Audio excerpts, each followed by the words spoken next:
जोहार दोस्तों, सभी झारखंड वासियों का स्वागत है आपके अपने दास ग्रुप एजुकेशन में। मेरा नाम है कुंदन और आज हम लोग जो कि है क्लास 7 का, ठीक है, जो क्लास 7 का आप लोग का कल यानी जो 18 जो कि मार्च को आप सभी का जो कि है वार्षिक परीक्षा होने वाली है, ठीक है। उसमें जो कि आप लोग का मैथ का जो कि है एग्जाम होने वाला है, ठीक है। एसए 2 का एग्जाम होने वाला है, तो उस विषय में जो कि हम लोग आप लोग का जो कि है मोस्ट इंपॉर्टेंट जो कि नोट्स के साथ कुछ क्वेश्चन भी लाए हैं, जो क्वेश्चन आप लोग के बोर्ड एग्जाम के जो कि संदर्भ में बहुत ही महत्वपूर्ण रहने वाला है, ठीक है। जो क्लास 7 का जो कि मैथ का एग्जाम होने वाला है, नोट्स लेक्चर 1 है, ठीक है। इसको हम लोग जो कि लेक्चर 3 में डिवाइड किए हैं और तीनों वीडियो आपके लिए उपयोगी होगी और तीनों वीडियो में से जो कि आप लोग को पर्सन देखने को मिलेगा, ठीक है। तो फटाफट आप लोग वीडियो को जो है लाइक करके चैनल को सब्सक्राइब कर दो और इस वीडियो को शेयर करो अपने दोस्तों तक, ताकि उनको भी जो कि इस वीडियो से जो कि बहुत लाभ प्राप्त हो सके, ठीक है। चलिए वीडियो को शुरू करते हैं। और लेक्चर 1 रहने वाला है, लेक्चर 2, ठीक है, और लेक्चर 3 आप लोग को देखना पड़ेगा, ठीक है। तभी आप लोग जो कि है पूर्ण तरह जो कि है एग्जाम के लिए जो कि है तैयार हो पाएगा, ठीक है। एक के बाद एक वीडियो आप लोग को मिलता रहेगा, ठीक है। लेक्चर 2 लेक्चर 3 ही जल्दी आएगी। चलिए फटाफट हम लोग वीडियो को शुरू करते हैं। देखिए पहला प्रश्न आप लोग यहाँ पे है गणित, ठीक है, जिसको मैथमेटिक्स कहते हैं कि महत्वपूर्ण विषयों पर विस्तृत जो कि नोट्स जो है बहुत ही विस्तृत है और नोट्स को जो कि बनाने में काफ़ी मेहनत लगा, तो वीडियो को एक लाइक कर दो, ठीक है। चलिए देखिए सबसे पहले तो यहाँ पे है आप लोग का साधारण ब्याज, ठीक है। साधारण ब्याज जिसको सिंपल इंटरेस्ट कहते हैं। तो क्या है साधारण ब्याज, आइए देखते हैं। सबसे पहले ब्याज को जान लेते हैं कि क्या है ब्याज। देखिए ब्याज क्या होता है, तो जब हम, ठीक है, सब एक महत्वपूर्ण पॉइंट है सब, ठीक है। सब पॉइंट को आपको याद रखना है, इसी से प्रश्न बढ़ेंगे, ठीक है। जब हम किसी व्यक्ति या बैंक से धन उधार लेते हैं, ठीक है, तो हमें एक निश्चित अवधि के बाद अतिरिक्त धन चुकाना पड़ता है, जिसे ब्याज कहा जाता है, ठीक है। तो ब्याज किसे कहा जाता है, जब हम किसी व्यक्ति या बैंक से धन उधार लेते हैं, ठीक है, तो हमें एक निश्चित अवधि दी जाती है, ठीक है। उस अवधि के बाद जो कि है थोड़ा सा अतिरिक्त धन जो कि है चुकाने रहते हैं, इसे ब्याज कहते हैं। तो ब्याज 2 प्रकार के होते हैं, ठीक है। तो एक साधारण ब्याज और एक चक्रवर्ती ब्याज, ठीक है। तो पूछ सकता है कि कौन कौन से इनमें से कौन ब्याज है, तो ब्याज 2 होते हैं, एक होते हैं साधारण ब्याज और एक होते हैं चक्रवृद्धि ब्याज। चलिए अब हम लोग इसके बाद नेक्स्ट पॉइंट पे पढ़ते हैं। तो देखिए हम लोग इसमें से साधारण ब्याज को जानेंगे, ठीक है। साधारण ब्याज का सूत्र, देखिए साधारण ब्याज का सूत्र होता है SI का साधारण ब्याज बराबर यहाँ पे देखिए P/R/T/100, ठीक है। यानी कि कुछ इस प्रकार का रहेगा P/R/T और बटा में जो कि 100। ध्यान देने वाली बात यह है कि जो P है यहीं पे रहेगा, लेकिन R इधर भी जा सकता है और T इधर भी आ सकता है, ठीक है। तो इसी का ख्याल रखना, बाकी फॉर्मूला आप लोग कहीं रहेगा। अब चलिए हम लोग देख लेते हैं कि इसमें P, R और T क्या है। तो देखिए SI का अर्थ आप लोग को हो गया साधारण ब्याज, ठीक है। P का मतलब आप लोग को हो गया मूलधन, ठीक है। P का मतलब मूलधन हो गया, R का मतलब वार्षिक दर और T का मतलब समय। तो इस प्रकार का देखिए यहाँ पे हम लोग कह सकते हैं कि P आप लोग का हो गया मूलधन, ठीक है। तो मूलधन इंटू वार्षिक दर इंटू समय बटा 100, ठीक है। मूलधन इंटू वार्षिक दर इंटू समय बटा 100 हो जाएगा इसका फॉर्मूला, ठीक है। बाकी देखिए जो P है जिसको मूलधन कहते हैं उसको इंग्लिश में आप लोग प्रिंसिपल कह सकते हो, ठीक है। R को रेट ऑफ इंटरेस्ट कह सकते हो, T को टाइम इन ईयर्स में कह सकते हो, ठीक है। तो ये टाइम है जो ईयर्स में लिया जाता है। चलिए अब हम लोग बढ़ते हैं नेक्स्ट टॉपिक के ऊपर। तो देखिए इसका उदाहरण देख लेते हैं, उसके बाद हम लोग नेक्स्ट में देखेंगे। एक उदाहरण भी देख लेते हैं। देखिए उदाहरण यहाँ पे है, यदि 5,000 की राशि 5 वर्षों के लिए 10% वार्षिक दर पर उधार ली जाती है तो ब्याज क्या होगा, ठीक है। तो ब्याज निकालना है, तो फटाफट हम लोग ब्याज निकाल देते हैं। तो हम लोग को पता फॉर्मूला ऐसा, यानी कि साधारण ब्याज बराबर P, ठीक है। P हम लोग का दिया हुआ देखिए यहाँ पे 500 मतलब 5,000, तो P इंटू आप लोग जो कि इंटरेस्ट ब्याज दर, ठीक है, R इंटू जो 5 है उसको हम लोग कह सकते हैं कि ये हमें समय है, T इंटू जो कि है बटा में 100 लिया है, देखिए 100 लिया गया है और बराबर 2500, ठीक है। तो 2500 जो कि है यहाँ पे आया है, ठीक है। तो 2500 इसका उत्तर होगा, यानी कि 2500 जो कि है ब्याज निकलेगा, ठीक है। 5,000 का 2500 ब्याज निकलेगा। नेक्स्ट टॉपिक की तरफ बढ़ते हैं। तो देखिए नेक्स्ट टॉपिक आप लोग यहाँ पे है बीज व्यंजन, ठीक है। बीज व्यंजन हमारा नेक्स्ट टॉपिक रहने वाला है, जिसको आप लोग कहते हो अलजेब्रा एक्सपीरियंस, ठीक है।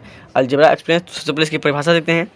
परिभाषा क्या है कि गणितीयक प्रतीकों और संख्याओं के संयोजन को बीज व्यंजन कहते हैं, ठीक है। गणितीयक प्रतीकों और संख्या के संयोजन को व्यंजक कहते हैं, बीज व्यंजक कहते हैं, जिनमें चरों, ठीक है, संख्या और गणितीय क्रियाएँ होती हैं। तो किस प्रकार होती हैं आइए नीचे देखते हैं। इसमें देखिए आप लोग को होगा द्विपद, ठीक है, क्या है। तो देखिए एक बीज व्यंजन जिसमें 2 पद होते हैं द्विपद कहलाता है। देखिए एक पद कैसे कह सकते हो, तो देखिए कोई भी पद जब है एक बीज व्यंजन जिसमें एक पद हो उसे एक पद कहते हैं, ठीक है। एक पद में क्या होता है आप लोग का x रहेगा, ठीक है, या फिर x+1, ये 2 पद हो गया आपका। देखिए इसमें 2 जो कि प्लस चिन्ह है, 2 जिसमें प्लस चिन्ह नहीं है, ये देखिए यहाँ पे एक पद हो गया, ठीक है। 2 पद में आप लोग का प्लस चिन्ह के रहेगा, जैसे कि मान लीजिए यहाँ पे x है माइनस y, तो ये आप लोग का 2 पद हो गया। इसमें एक पद ये है, एक पद ये है, ठीक है, 2 पद हो गया। यहाँ पे प्लस जोड़ के आप लोग x लगा दो तो आप लोग का 1 2 3 पद हो जाएगा। मतलब जितना जो कि है चिन्ह बढ़ेगा उसका एक ज़्यादा ही रहता है, मतलब कि मान के चलिए एक प्लस है उसमें, ठीक है, पूरी संख्या में एक प्लस है, यानी कि वह 2 पद होगा, अगर नहीं है तो 1 पद होगा, अगर 2 है तो 3 पद होगा, अगर 3 है तो 4 पद होगा, ऐसे करके बढ़ते जाता है, ठीक है। उदाहरण देख लेते हैं। उदाहरण के तौर पे हमें देखिए एक्स स्क्वायर प्लस 2, देखिए स्क्वायर से यहाँ कोई लेना नहीं, यहाँ पे एक्स स्क्वायर प्लस 2, ठीक है, ये हो जाएगा आप लोग का एक द्विपद, ठीक है, क्या हो जाएगा द्विपद। यहाँ पे एक्स माइनस 2 भी ले सकते हो, ठीक है, एक्स स्क्वायर प्लस 3 ले सकते हो, मतलब कुछ भी जिसमें 2 पद हो उसको 2 पद कहते हैं, ठीक है। स्क्वायर यहाँ पे क्यूब भी लगा रहे हैं उसको कोई फर्क नहीं पड़ता, लेकिन 2 पद यानी कि एक पद ये और एक पद ये मेन जो कि मैटर करता है, ठीक है। ऐसे उदाहरण जो कि है ले सकते हो। चलिए अब हम लोग बात करते हैं नेक्स्ट की। तो देखिए नेक्स्ट यहाँ पे हम लोग का है महत्वपूर्ण बीजगणित सूत्र। जो बीजगणित सूत्र है उसका जो कि है देखेंगे, तो देखिए जो आपके एग्जाम में महत्वपूर्ण भूमिका निभाने वाले हैं, ठीक है। देखिए ए प्लस बी का होल स्क्वायर, ठीक है, तो क्या होता है इसका फुल पूर्ण रूप, तो देखिए a square plus 2ab plus b square. अब आई होप आप लोग को याद होगा, ठीक है। उसका देखिए ए माइनस बी का होल क्यूब मतलब होल स्क्वायर, ठीक है, तो a square minus 2ab plus b square. हाँ, जो ए माइनस बी का होल क्यूब मतलब होल स्क्वायर है, इसमें जो कि है एक माइनस चिन्ह रहता है, बट बाकी लास्ट में एक प्लस चिन्ह रहता है, ये आप लोग को याद रखना है। उसका नेक्स्ट में देखते हैं। तो नेक्स्ट में ए प्लस बी और ए माइनस बी का जो कि है होल, ठीक है, तो देखिए होल स्क्वायर होगा ए स्क्वायर माइनस बी स्क्वायर।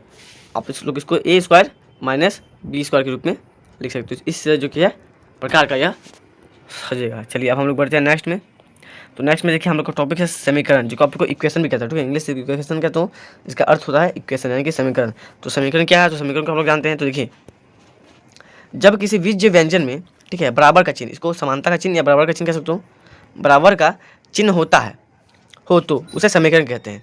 समानता का चिन्ह हो उसे समीकरण कहते हैं। अगर इसके अलावा अगर आपको कोई ये चिन्ह देखने को मिल रहा है, ठीक है, प्लस हो माइनस हो, ठीक है, भागा का चिन्ह, उससे कोई लेना देना नहीं। जब तक ये बराबर का चिन्ह होगा तब तक आप लोग उसको समीकरण नहीं मान सकते, ठीक है। तो किसी भी जो कि है किसी भी आपको बोला गया समीकरण के लिए, तो समीकरण में एक चीज़ हमें याद रखना कि समीकरण में जो बराबर का चिन्ह है, जिसको आप लोग समानता का चिन्ह कहते हो, ये रहना चाहिए, ठीक है, ये रहेगा, मतलब वो एक समीकरण है, ठीक है, इक्वेशन है। चलिए इसके कुछ उदाहरण देख लेते हैं।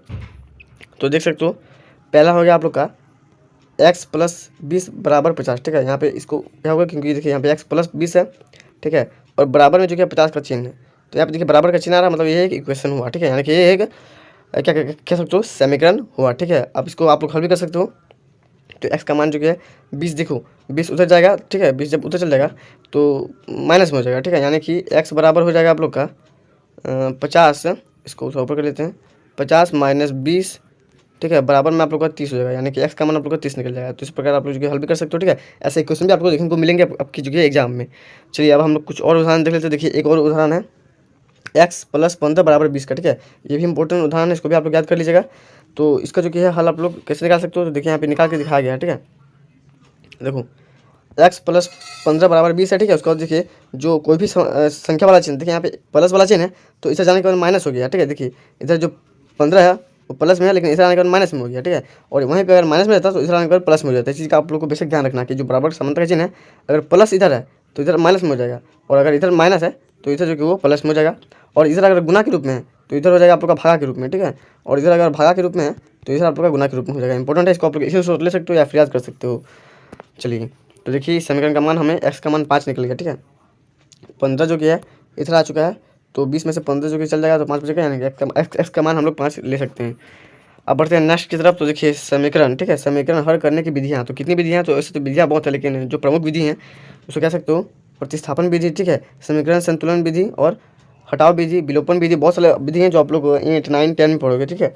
तो वो सब का बात अभी नहीं करेंगे, क्योंकि आप लोग के एग्जाम में जो कि विधियाँ नहीं पूछी जाएंगी, बस आप लोगों को जो कि कह सकते हो कि सरल समीकरण है, इसलिए समीकरण को जो कि आप लोग को सरल करने के लिए दिया जाएगा, यानी कि इसे मतलब हल करने के लिए दिया जाएगा।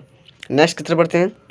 नेक्स्ट देखिए यहाँ पे आप लोग का है त्रिकोणमिति, ठीक है, त्रिकोणमिति, तो त्रिकोणोमेट्री जिसके कहते हैं, इसके महत्वपूर्ण तथ्य क्या क्या है तो उसके बारे में हम लोग देख लेते हैं।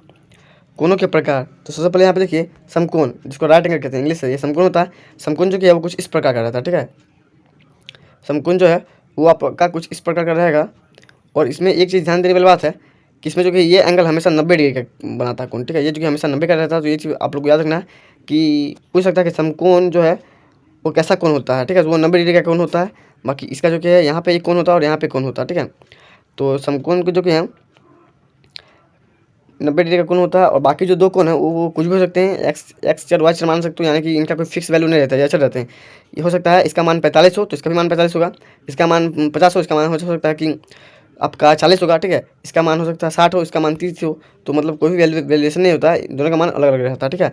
एक चीज़ ध्यान देने वाला बात है कि समकोण जो कि 90 डिग्री बराबर होता है, ठीक है। समकोण यानी कि 90 डिग्री के बराबर माना जाता है। और प्रश्न पूछ सकता है कि समकोण में जो कि कितने न्यून कोण होते हैं, ठीक है। तो न्यून कोण अर्थात 90 डिग्री से छोटा, ठीक है। तो देखिए समकोण में जो कि है, समकोण जो कि है 3 न्यून कोण के बराबर हो सकता है, ठीक है। क्योंकि 90 डिग्री से होता है तो ये 180 डिग्री का मान होता है, तो उसमें 3 जो कि है न्यून कोण हो सकते हैं, ठीक है। उसके बाद अधिक कोण मतलब जो 90 डिग्री से बड़ा हो, तो इसमें क्या अधिक कोण हो सकते हैं। तो समकोण में जो कि है 3 आप लोग का न्यून कोण हो सकता है और 1 अधिक कोण हो सकता है, ठीक है। इस चीज़ को याद रखना है, 3 न्यून कोण हो सकता है और 1 अधिक कोण हो सकता है। उसके बाद अधिक कोण क्या होता है, तो अधिक कोण जो 90 डिग्री से अधिक हो, ठीक है, 90 से अधिक हो उसको अधिक कोण कहते हैं, ठीक है। तो अधिक कोण में 90 से अधिक होता है, 90 से कम नहीं होता है। और न्यून कोण में जो कि है 90 डिग्री होता है, ठीक है। तो प्रश्न पूछा जा सकता है कि जो समकोण है वह एक अधिक कोण में कितने समकोण होते हैं। तो एक अधिक कोण में एक समकोण हो सकता है। क्यों हो सकता है, क्योंकि ये जो होता है ये 90 डिग्री से अधिक अधिक होता है, ठीक है। 90 डिग्री से अधिक मतलब 90 से लेकर 180 के बीच होता है। और यह 1 से लेकर 90 के बीच में होता है न्यून कोण, ठीक है। यह होता है 1 से 90 के बीच में। एक सेकंड में इसको पूरा डिटेल में आप लोग को बताता हूँ। देखिए समकोण जो है वह 90 डिग्री के बराबर होगा, ठीक है। ये बेसिकली एक कोण जो कि इसका 90 डिग्री का होता है, बाकी 2 कोण आप लोग का कुछ भी हो सकता है, ठीक है। उसके बाद अधिक कोण जो होता है यह 90 डिग्री से लेकर 180 के बीच में कुछ भी हो सकता है, ठीक है। 180 के बीच में कुछ भी हो सकता है। उसके बाद न्यून कोण क्या होता है, 1 डिग्री से लेकर 90 डिग्री के बीच इसमें कुछ भी हो सकता है, ठीक है। तो कुछ भी हो सकता है, ये सब आप लोग को याद रखना है, ठीक है। चलिए बढ़ते हैं नेक्स्ट की तरफ। तो नेक्स्ट की तरफ हम लोग पाएंगे पूरक एवं संपूरक कोण, ठीक है। तो ये भी कोण के प्रकार होते हैं, पूरक एवं संपूरक कोण। देखिए यदि 2 कोणों का योग 90 है, ठीक है, तो वह पूरक कोण है। मतलब x, ठीक है, प्लस y बराबर 90 है, तो ये क्या है, तो यह पूरक कोण है, ठीक है। यहीं पे पूरक कोण कहलाता है, ठीक है। तो कैसे कहलाते हैं, उदाहरण देख लेते हैं। जिस उदाहरण के तौर पर देखिए 40 + 50 बराबर 90, ठीक है। तो देखिए 2 कोणों को जो जोड़ोगे आप लोग, 40 और 50 को जोड़ोगे तो कितना आएगा, 90 आएगा। 90 से ज़्यादा नहीं आना चाहिए, हमेशा याद रखना है कि पूरक कोण 90 से ज़्यादा नहीं होता है, 90 के बराबर है, डिट्टो 90 होता है, ठीक है। आप कुछ भी संख्या लो लेकिन 90 आना चाहिए। तो 40 + 50 इसके जो कि हैं पूरक हो जाएंगे, ठीक है। बाकी 90 इसका पूरक कोण हो जाएगा। उदाहरण नंबर 2 में देखिए 60 और 30 मिलकर क्या हो जाएगा, 90 हो जाएंगे, ठीक है। तो 90 इसके पूरक कोण हो जाएंगे। आप लोग ऐसे भी ले सकते हो 55 प्लस जो कि है 35, ये भी 90 के बराबर आएगा, तो ये भी एक पूरक कोण हो गया। जो 90 के बराबर आ गया वो पूरक कोण हो गया, ठीक है। इतना समझ लो। चलो नेक्स्ट टॉपिक की तरफ बात करते हैं। तो नेक्स्ट टॉपिक हम लोग का ऐसे का भाई, ठीक है, इसके बड़े भाई, इसको कहते हैं संपूरक कोण, ठीक है। तो देखिए यदि 2 कोणों का योग 180 हो तो उसे वे संपूरक कोण कहलाता है। देखिए संपूरक कोण को आप लोग 2 टाइप में लिख सकते हो, ठीक है। उलझन में मत पड़ना कि कौन सा कोण। देखिए एक होता है संपूरक कोण जिसमें इस प्रकार का लिखा है, ठीक है, ये भी एक संपूरक हो जाएगा और एक ये भी संपूरक हो जाएगा। देखिए दोनों में डिफरेंस क्या है, इसमें बिंदु है और इसमें जो क्या है म है। तो जो म है वो बिंदु का कार्य करता है, ठीक है, समझ गए। अब देखिए सेम टू सेम उसी टाइप में दोनों को जोड़ के उसमें 90 आना था, इसमें 180 आना है, ठीक है। इसमें देखिए 120 + 60 बराबर 180, यानी कि यह एक पूरक कोण है, ठीक है। यहाँ पे हम लोग 130 भी ले सकते हैं। 130 प्लस जो कि है 50 बराबर हमारे पास 180 आएगा, तो ये क्या हो गया, एक संपूरक कोण हो गया। इस प्रकार आप लोग याद कर सकते हो। बढ़ते हैं नेक्स्ट टॉपिक की तरफ। तो हमारे नेक्स्ट टॉपिक यहाँ पे देखिए, नेक्स्ट टॉपिक हमारे पास है त्रिआयामी, जिसको 3D आकृतियाँ कहते हैं, ठीक है। तो किस प्रकार इनको पहले हम लोग देखेंगे अंतर। देखिए द्विआयामी जिसको 2D कहते हैं और त्रिआयामी जिसको 3D कहते हैं, आकृतियों में अंतर देखेंगे, ठीक है। तो सबसे पहले देखिए विशेषता देखिए आयाम और उदाहरण कैसा देखेंगे। 2D आकृतियाँ, ठीक है, इसमें लंबाई और चौड़ाई होता है। इनका आयाम में लंबाई और चौड़ाई होगा केवल, जैसे वृत्त, ठीक है। वृत्त में देखिए लंबाई होता है और चौड़ाई होता है, लंबाई और चौड़ाई होगा। उसके बाद माफ़ कीजिए वर्ग, वृत्त भी है तो वृत्त को ले सकते हैं। उसके बाद वर्ग, तो वर्ग देखिए वर्ग में भी आप लोग देख सकते हो लंबाई होती है और चौड़ाई होती है, ठीक है। आयाम माफ़ कीजिए आयत, यहाँ पे है आयत भी वृत्त की तरह ही होता है, इसमें भी लंबाई होती है और चौड़ाई होती है, ठीक है। तो यह हो गया आप लोग का 2D आकृतियाँ का जो किया अंतर। अब 3D आकृतियाँ देखते हैं हम लोग। तो देखिए 3D आकृतियाँ जिनको त्रिविमीय आकृति कहते हैं, इनकी लंबाई चौड़ाई ऊंचाई तीनों होती है, ठीक है। इसके उदाहरण है घन, घनाभ और गोला। तो किस प्रकार है, देखिए ये गोला है, ठीक है। अब इसमें लंबाई और चौड़ाई तो, लेकिन ऊंचाई भी देना पड़ेगा। तो ऊंचाई के लिए जैसे आप इसमें कलर करोगे, ठीक है, तो ये एक 3D बन जाएगा, ठीक है, 3D टाइप का बन जाएगा। आप इसको सब तरफ से देख सकते हो, ऊपर नीचे दाएं बाएं सब तरफ से देख सकते हो, ठीक है। उसी प्रकार घनाभ, तो घनाभ आपको पता है कुछ इस प्रकार का बनता है, ठीक है। अब इसमें से इसको मिला दो, इसको मिला दो, इसको मिला दो और इसको मिला दो, हो गया ना 3D एकदम सब तरफ से देख सकते हो। एक गोला भी है, ठीक है, एक घन भी है, तो घन जो कि छोटा बनता है कुछ इस प्रकार का। ये भी सेम टू सेम उसी प्रकार का होता है। इसमें भी आप लोग कुछ नहीं करना, बस इस सबको मिला देना है तो ये 3D बन जाएगा। बिल्कुल 3D बन गया। तो इस प्रकार के रहते हैं, ठीक है। बेसिकली आपको कुछ करना नहीं है, बस ये सब आपको याद रखना है कि कौन सा 2D है और कौन सा 3D। देखिए 2D आकृति में वृत्त, वर्त और आयत हो जाएंगे, ठीक है। वृत्त, वर्ग, वृत्त और आयत हो जाएंगे। वहीं 3D में घन, घना और गोला हो जाएगा, ठीक है। ये सबको आप लोग को याद रखना है। चलिए नेक्स्ट टॉपिक की तरफ बढ़ते हैं। इनके महत्वपूर्ण सूत्र देख लेते हैं। महत्वपूर्ण सूत्र भी काम है, पूछा जा सकता है। घन की सतह क्षेत्रफल, तो ये होता है 6a², ठीक है। आप लोग याद रखना है 6a² होता है। घनाभ का आयतन होता है L × B × H। यहाँ पे L लंबाई है, B चौड़ाई है और H ऊंचाई है। ए यहाँ पे आप कह सकते हो कि भुजा है, ठीक है। एक भुजा है, एक वो भुजा के तौर पर दिखाया गया, ठीक है। और गोले का पृष्ठ क्षेत्रफल तो 4πr², ठीक है। 4πr² होता है। वृत्त का क्षेत्रफल इंपॉर्टेंट है आप लोग के लिए याद करने के लिए है, ठीक है। πr², क्या होता है वृत्त का क्षेत्रफल πr², ठीक है। उसके बाद देखिए वृत्त की परिधि, तो वृत्त की परिधि और वृत्त का क्षेत्रफल दोनों इंपॉर्टेंट है, ठीक है। इसमें होता है πr², इसमें होता है 2πr। वृत्त की परिधि की 2πr होता है, ठीक है। वृत्त की परिधि में 2πr होता है, इंपॉर्टेंट है, याद रखना है। नेक्स्ट टॉपिक की तरफ बढ़ते हैं। नेक्स्ट टॉपिक यहाँ पे है त्रिभुज, जिसको ट्रायंगल्स कहते हैं, ठीक है। के महत्वपूर्ण सिद्धांत, तो कोनों का योग का नियम हम लोग सबसे पहले जानेंगे। सबसे पहले देखिए किसी भी त्रिभुज के सभी अंत कोनों का योग हमेशा 180 होता है, ठीक है। यानी कि मान के चलिए एक त्रिभुज है, तो इस त्रिभुज में जो कि है इसका अंदर के सभी कोनों का योग मिला के 180 होगा। 180 से अधिक नहीं होगा, ठीक है। 180 से अधिक नहीं होगा। और एक चीज़ हमेशा याद रखना है कि अगर बाहर का भी पूछे, मान के चलिए आपका कुछ इस प्रकार दिया हुआ है, ठीक है, और यहाँ पे दिया हुआ है 90 डिग्री और यहाँ पे बोला एक्स का मान ज्ञात कीजिए, ठीक है। तो बाहर का भी जो है आप लोग को 180 लेना है, क्योंकि एक सरल रेखा जो होती है 180 में होता है। इसका मैं एक ट्रिक भी बताऊंगा, ठीक है। आगे देखिए वीडियो में एक ट्रिक भी बताऊंगा।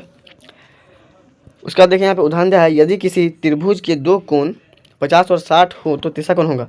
देखिए हमेशा याद रखिए 50 और 60 है, तो हमें पता है कि पहला कोण हमें है 50, एक सेकंड, प्लस 60 प्लस x बराबर 80, क्योंकि हमें पता है कि त्रिभुज के तीनों कोण मिला होगा तो 180 होगा।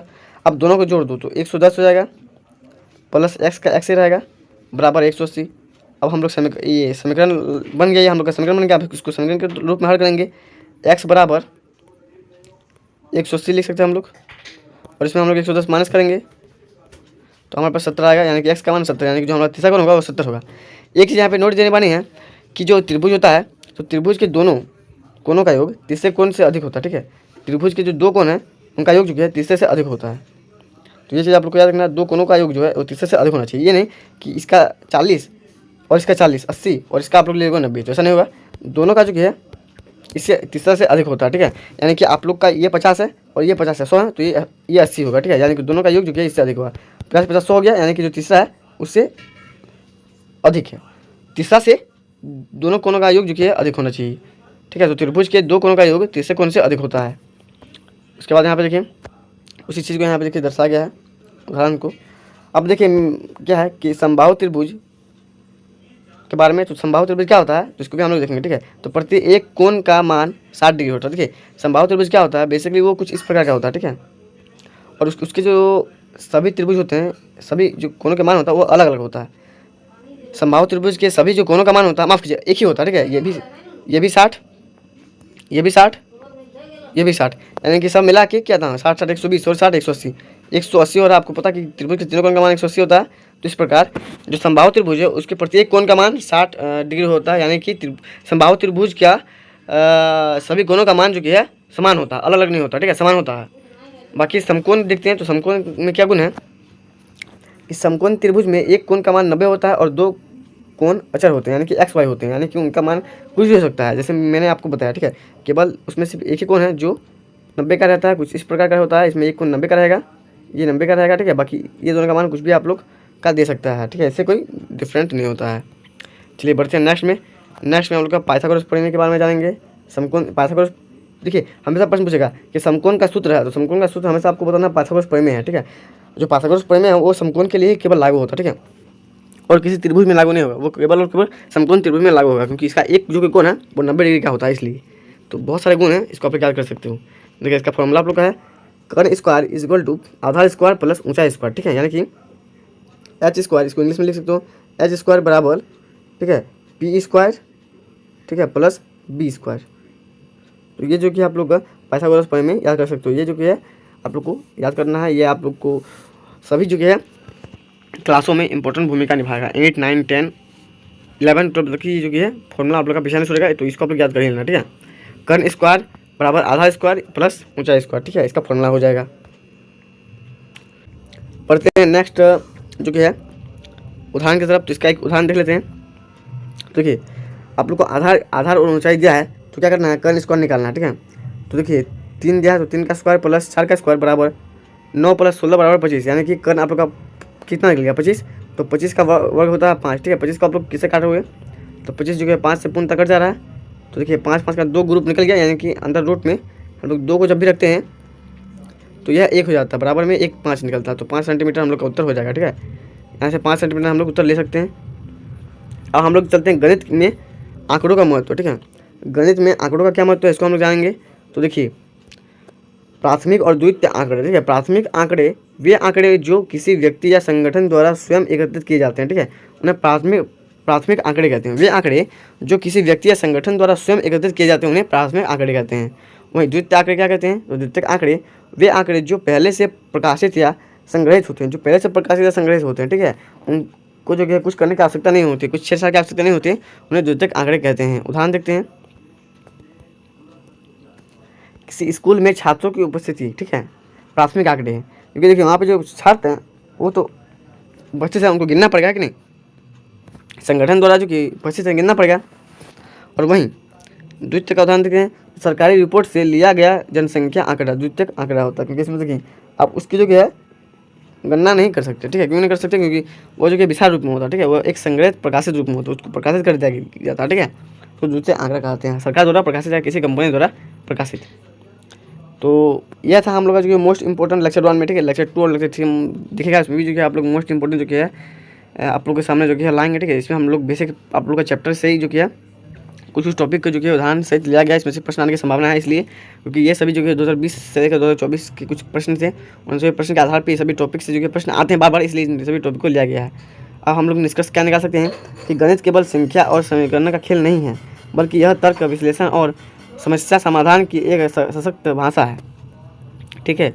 यदि हम इसे सही ढंग से समझें और अभ्यास करें तो यह विषय न केवल सरल बल्कि अत्यंत रोचक भी हो सकता है। जिस प्रकार इसको समझ सकते हैं, ठीक है। यहाँ पे देखिए गणित एक पहेली है जिसे सुलझाना ही इसका सबसे बड़ा आनंद है, ठीक है। तो इस प्रकार हम लोगों ने लेक्चर 1 को खत्म कर दिया। आई होप आप सबको मजा होगा, ठीक है। क्लास 8 पे जाओगे तो इस प्रकार के लेक्चर आप लोग को देखने को मिलेंगे, ठीक है, प्रत्येक सब्जेक्ट का। तो हमारे यूट्यूब चैनल को सब्सक्राइब करके रख लो। आशा करता हूँ आप सबको ये वीडियो जो बहुत ही ज़बरदस्त लगेगी।